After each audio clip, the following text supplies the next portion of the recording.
Toutes et à tous. Donc, je suis Audrey Serrault, conseillère développement marché au sein de la CCI de Maine-et-Loire.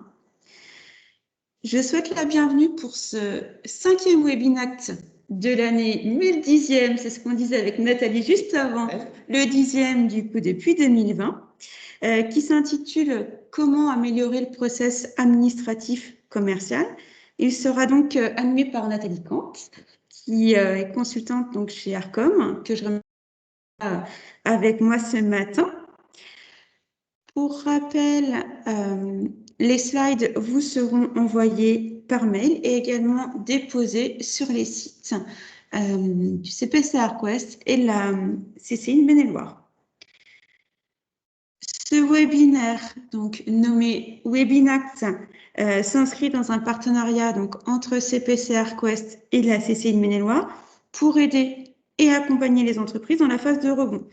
Donc, c'est un cycle annuel de webinaires et donc nous en avons pour l'instant programmé 6 jusqu'au mois de juin. Donc, il y en a encore un le 3e vendredi de juin. Et comme pour tous ces webinacts, ils se déroulent tous les 3e vendredis de chaque mois à partir de 11h45 jusqu'à 12h30. L'objectif est bien de partager l'expertise d'un consultant qui nous fait à chaque fois, je dirais, le plaisir d'animer une thématique et de venir, vous présenter des informations et aussi prendre du temps pour vous répondre suite au webinaire et aux questions que vous auriez. Donc, 2 temps toujours sur ces webinacts. Donc, 25 minutes environ de présentation, Nathalie, ce qu'on a calé à peu près, et 15 minutes. On vous propose pour ça d'utiliser le chat. Et puis, Nathalie y répondra en fin de webinaire. Je passe la parole à Nathalie Kant, que je remercie à nouveau d'être là avec nous aujourd'hui. Merci Audrey, et merci à tous les participants.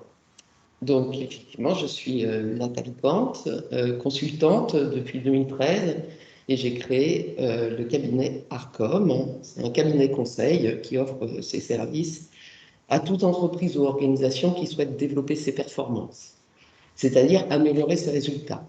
Augmentation du CA, gain de productivité, réduction des coûts, mais aussi, par exemple, efficacité du recrutement ou renforcement de l'esprit d'équipe.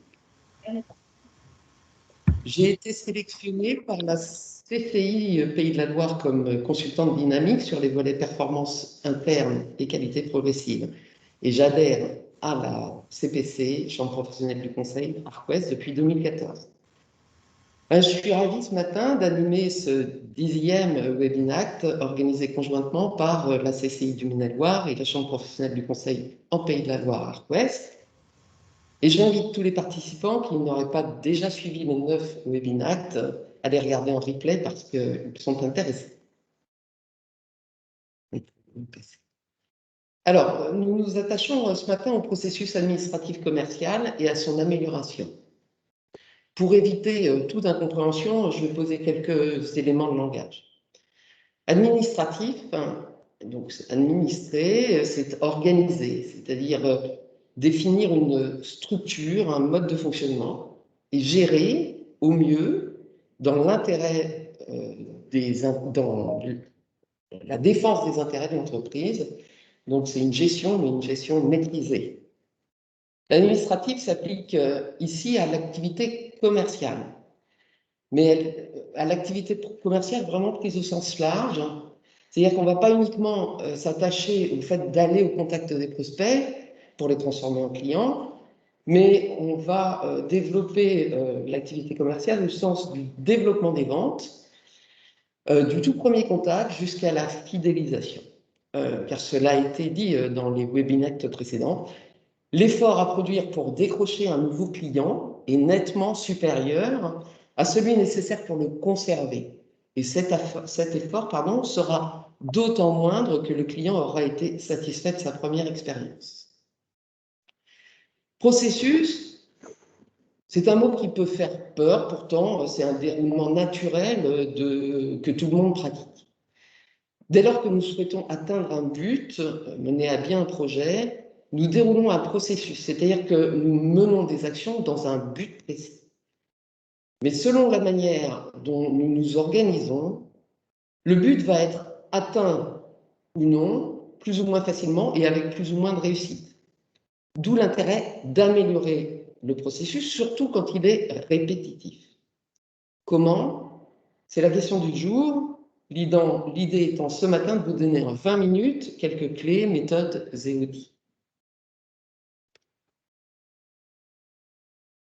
Tout d'abord, je vous propose d'illustrer le propos en partant de quelques écueils que j'ai pu rencontrer dans mes missions d'accompagnement. Un des premiers, ne pas détenir les bons éléments d'information avant de démarcher. J'ai en tête l'exemple d'une entreprise qui assure la permanence téléphonique de professionnels de santé. Le commercial était poussé à démarcher les cabinets regroupant plusieurs praticiens. Nous avons analysé la tarification et conjointement les données de production et on s'est aperçu que, en fait, les cabinets multiprofessionnels pénalisaient l'entreprise. Lorsque le commercial a démarché les cabinets individuels, le résultat de l'entreprise a tout de suite progressé. Mettre du temps à fournir les devis. Le gérant d'une entreprise de peinture-décoration transmettait ses devis plus d'un mois après sa visite. Il était relancé régulièrement, il perdait du temps à se justifier, il le vivait mal. Comme les devis se cumulaient, il les réalisait à la va-vite, il perdait des chantiers parce que d'autres étaient plus réactifs. On a organisé, standardisé la réalisation des devis, ce qui a eu pour conséquence de ramener le délai moyen à 5 jours, de faire gagner du temps au gérant, tant qu'il peut désormais consacrer à la supervision de ses chantiers et à son activité commerciale. Il n'a plus de mal à trouver des chantiers. Ne pas relancer au moment opportun. Une entreprise d'études et de fabrication électronique n'était pas satisfaite de son taux de transformation de devis en bon de commande. Elle ne relançait pas. Nous avons décidé que le commercial conviendra avec ses clients des délais sur lesquels il les relancerait. Nous avons organisé un système de relance, et le taux de transformation a été amélioré de 8%. Ne pas informer en cas de retard, voire même de risque de retard. Du jour où une entreprise de façonnage que j'accompagnais a accepté d'informer ses clients dès lors qu'elle avait connaissance d'un risque de retard, elle a retrouvé de la sérénité. Le client, lui, n'est plus pris au dépourvu, il a confiance. Les solutions sont désormais trouvées avec lui, et il y en a toujours, ne serait-ce que d'utiliser la marge du client. Lui, c'est préserver vis-à-vis de son propre client. Et si ça ne suffit pas, le client peut de son côté informer son propre client, et on est dans une chaîne de confiance. Alors qu'elle avait l'impression de perdre sa crédibilité en annonçant à ses clients ses difficultés, l'entreprise, en fait, en a gagné. Ne pas prendre en compte les remarques d'insatisfaction du client. Après la mise en place d'une première enquête de satisfaction, dans laquelle le dirigeant ne croyait pas du tout, nous sommes aperçus que 17% des clients d'une entreprise de maintenance déploraient le mauvais traitement de leur réclamation. En fait, la réclamation était formulée aux intervenants sur le site, et ces derniers ne les remontaient pas. On a mis en place un système de remontée des remarques. Les difficultés rencontrées sur le terrain sont désormais identifiées et traitées et la satisfaction du client progresse. Ne pas facturer en temps et en heure, ne pas facturer en temps et en heure, voire même ne pas facturer.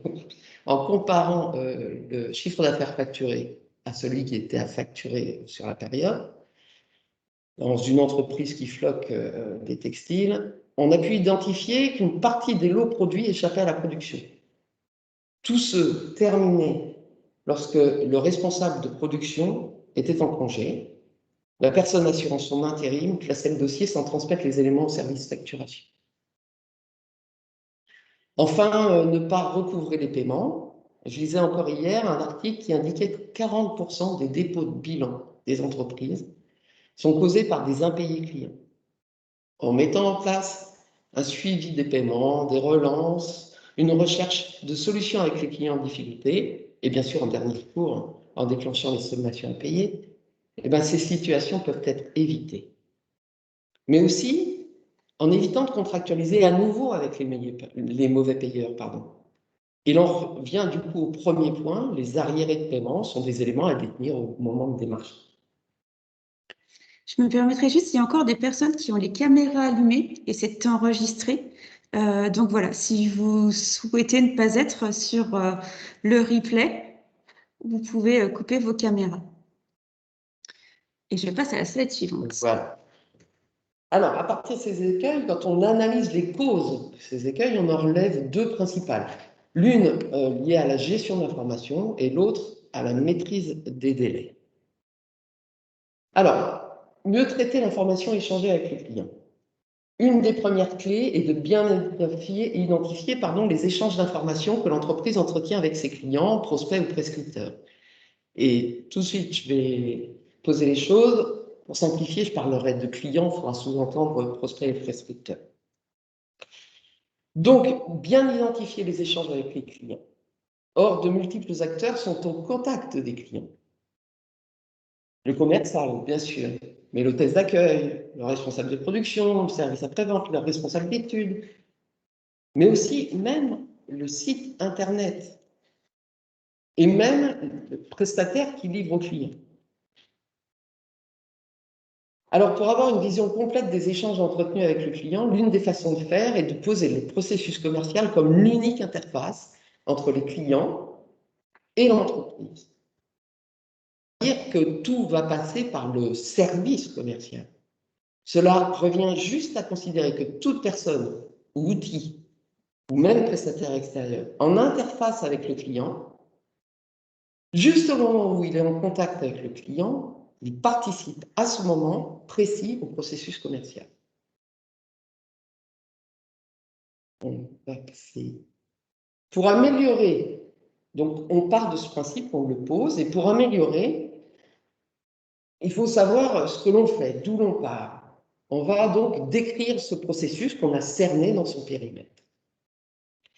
Décrire le processus, c'est-à-dire identifier les activités qui le composent. On peut passer à la suivante. De manière simplifiée, voici un exemple de ce que cela peut donner. Tout d'abord, on pose les activités. On retrouve les étapes du processus commercial. La définition du plan commercial, puis sa mise en œuvre, c'est-à-dire le fait d'aller vers les clients, prospects. La proposition commerciale ou devis, le suivi de la commercialisation qui va permettre de veiller à ce que le devis soit transformé en commande. Le suivi de la réalisation qui va permettre d'informer le client de l'avancement de sa commande et de l'informer des risques de retard. La facturation, le suivi des paiements qui va permettre de veiller à ce que les factures soient honorées, de rechercher des solutions avec les clients en difficulté, de l'informer des risques qu'il encourt, etc. Et le recouvrement, bien sûr. Et enfin, car nous avons dit qu'un client satisfait était plus facile à fidéliser, la mesure de la satisfaction client.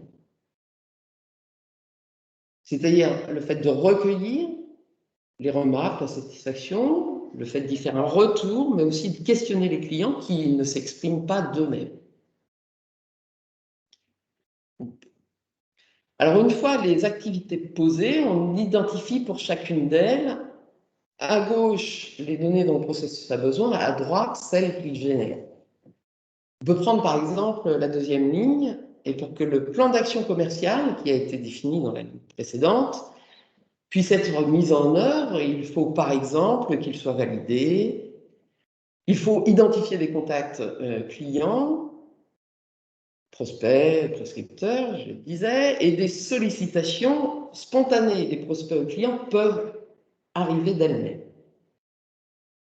On a donc cerné les données d'entrée du processus, en tous les cas de l'activité. Au fur et à mesure de la mise en œuvre du plan commercial, on obtient quoi? Les actions menées et leurs résultats, et puis des réactions des clients, leurs ressentis sur les produits et services. En menant ce travail, on peut trouver des voies d'amélioration. Toutes les données nécessaires sont-elles effectivement disponibles? Sinon, comment se les procurer? Toutes les données sorties sont-elles élaborées et avec qui sont-elles partagées? Par exemple, dans ce cas-là, les résultats des prospections ne sont-ils pas partagés avec la production? Par exemple, parce que les ventes ont un impact direct sur leur charge. Les réactions des clients, leurs ressentis, ne sont-ils pas à remonter à ceux qui conçoivent ces produits? Donc, en identifiant les données, en se posant la question de savoir si on les récupère, auprès de qui, comment mieux les récupérer, et puis comment mieux les partager en interne, on améliore, on trouve des voies d'amélioration. Une autre manière d'améliorer, c'est de mesurer ce que l'on obtient comme résultat et d'analyser pour choisir sur quoi porte l'effort. Alors, comment mesurer les résultats? En ajoutant des indicateurs et en les générant au fur et à mesure, c'est-à-dire dans le flux de production.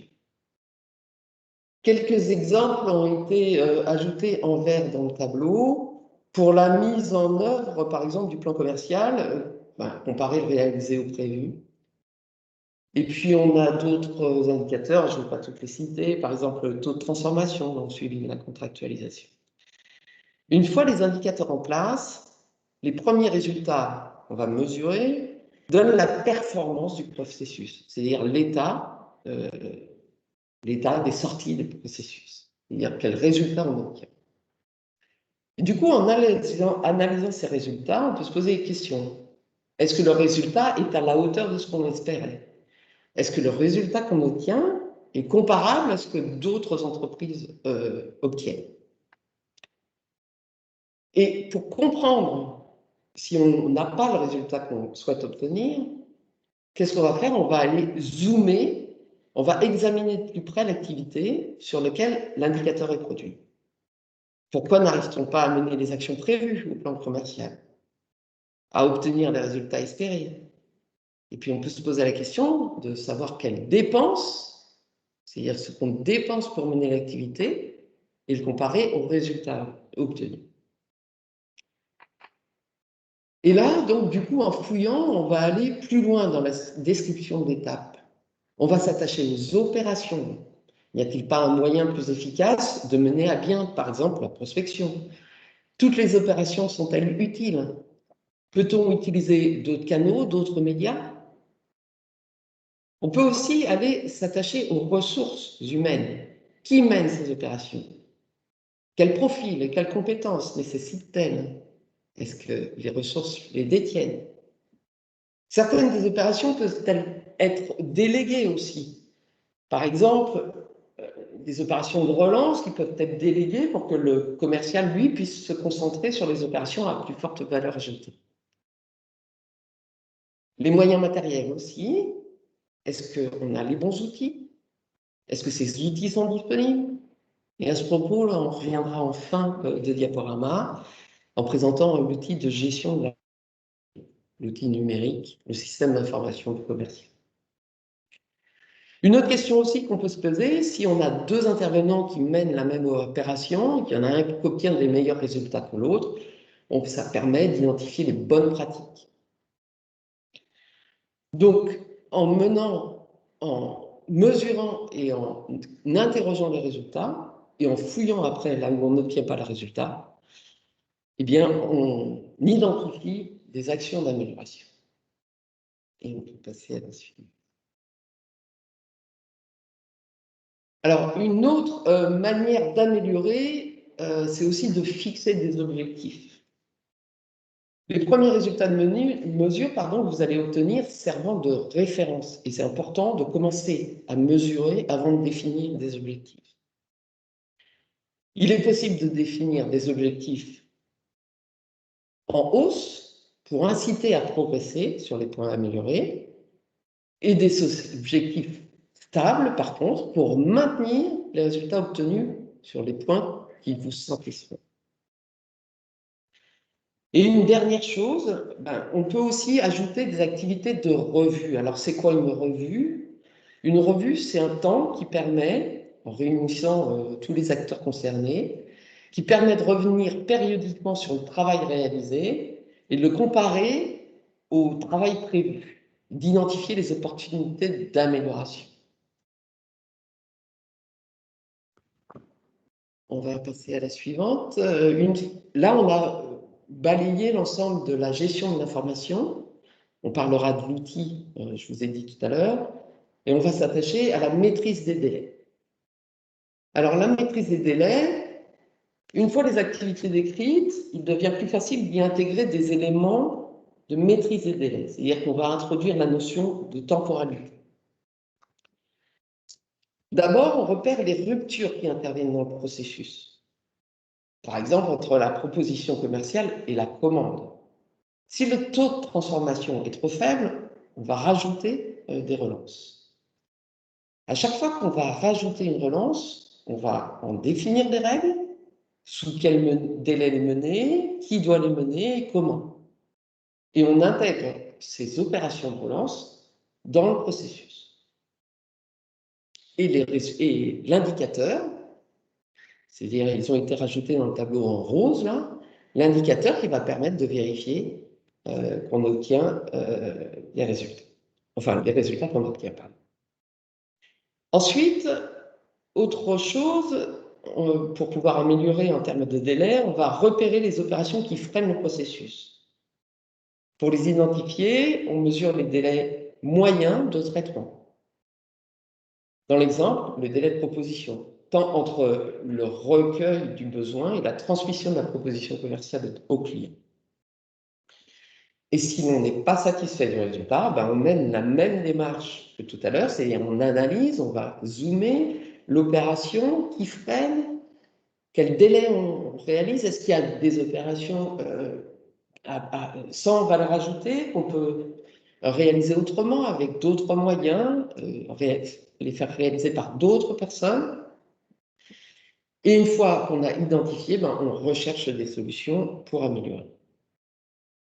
Enfin, on va revenir un petit peu en arrière. Enfin, la dernière manière, bien sûr, de maîtriser les délais, c'est de les surveiller. C'est-à-dire que maintenant qu'on a un délai moyen, puisqu'on l'a mesuré, eh bien, on va veiller à ce que dans les délais moyens, on obtienne les résultats attendus. C'est-à-dire que la proposition, par exemple technique, si elle provient d'un service de production, par exemple, eh bien, on va surveiller qu'elle arrive en temps et en heure pour que les éléments d'entrée soient présents au moment et permettent de fournir le délai, dans le délai que l'on s'est fixé. Excusez-moi. Donc, on va veiller sur la tenue des dates prévisionnelles pour identifier au plus tôt les risques de dépassement. Et on va rechercher tout de suite des solutions pour réduire les risques, y compris avec les clients, si le délai client risque d'être affecté. Voilà donc quelques pistes pour améliorer le processus en termes de délai. Donc, on a balayé un peu l'ensemble des possibilités d'agir sur le processus pour l'améliorer. Et donc, on en a parlé tout à l'heure, il me reste à vous parler d'outils.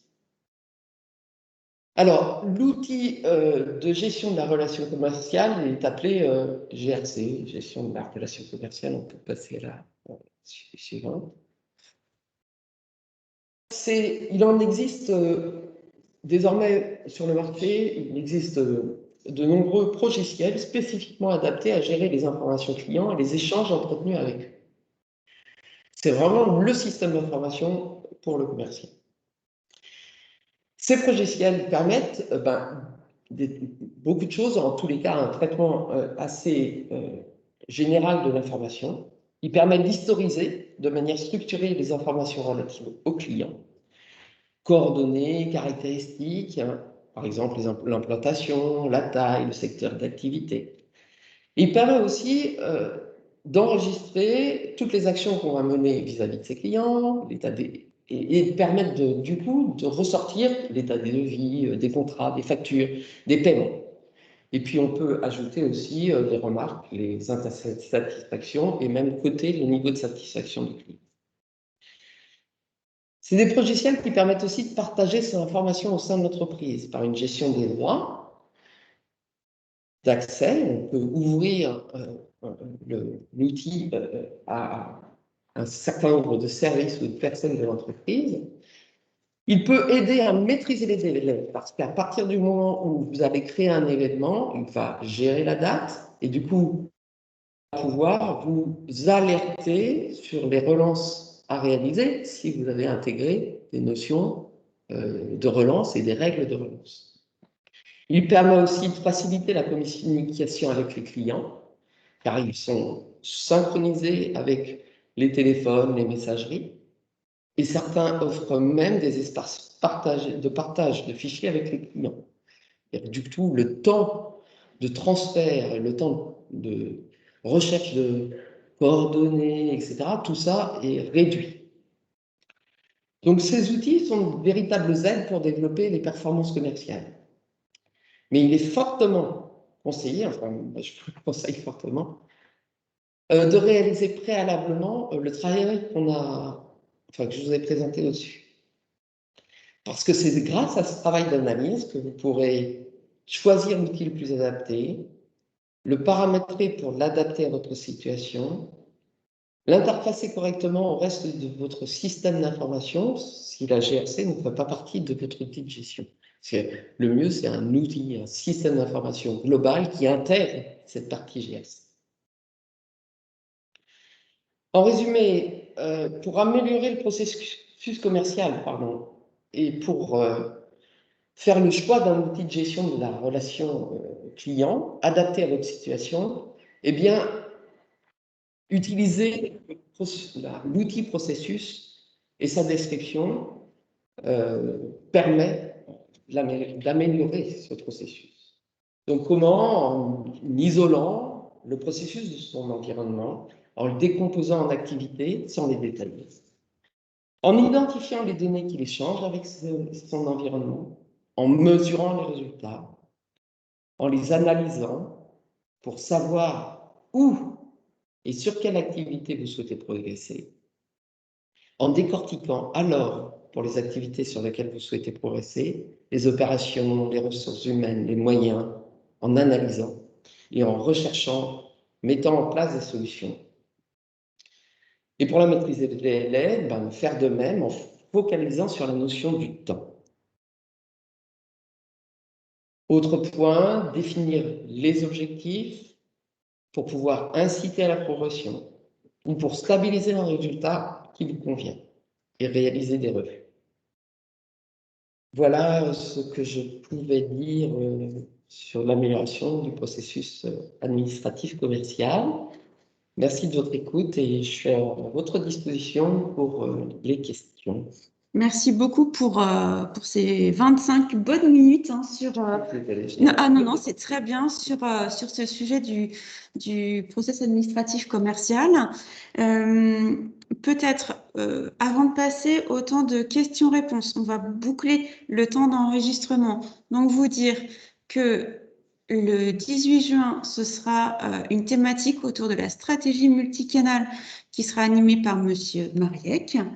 Et plus globalement, si vous avez des questions, des sujets à évoquer autour de ce développement commercial au sens large, vous avez les contacts CPC ArtQuest et de la CCI autour de ces sujets-là. Julie, je te propose d'arrêter l'enregistrement maintenant. Pour les autres,